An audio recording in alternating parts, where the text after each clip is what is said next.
फिर से ज्योति शंकर साहू जी समाज सेवी आदरणीय 100 रुपये अगर प्यार आशीर्वाद भेज है सोनी कुमारी जी का नाम, बहुत बहुत धन्यवाद उनके।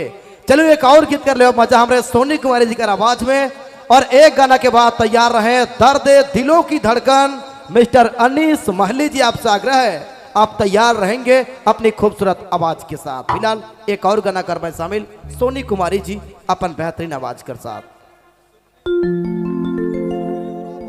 सुग्रीव उराव ये भी 100 रुपये अगर पुरस्कार भेज है, बहुत बहुत धन्यवाद सुग्रीव उराव जी के। आइए सोनी कुमारी जी।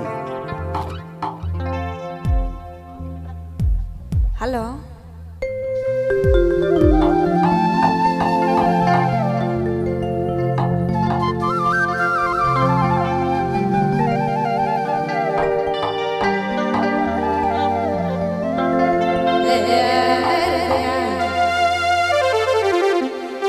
सबक प्यारी रंगे जी जी जी बिरता बोला सबक प्यारी रंगे सबक प्यारी रंगे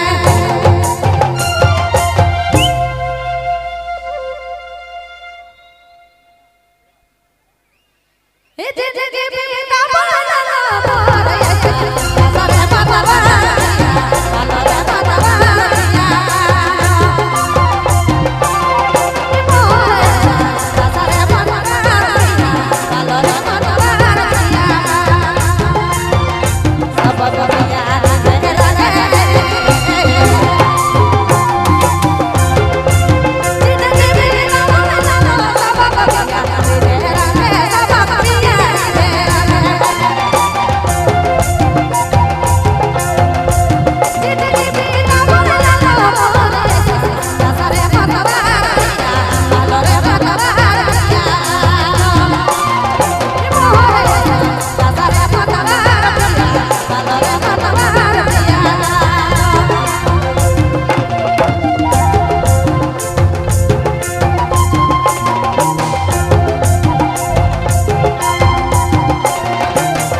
प्रस्तुति।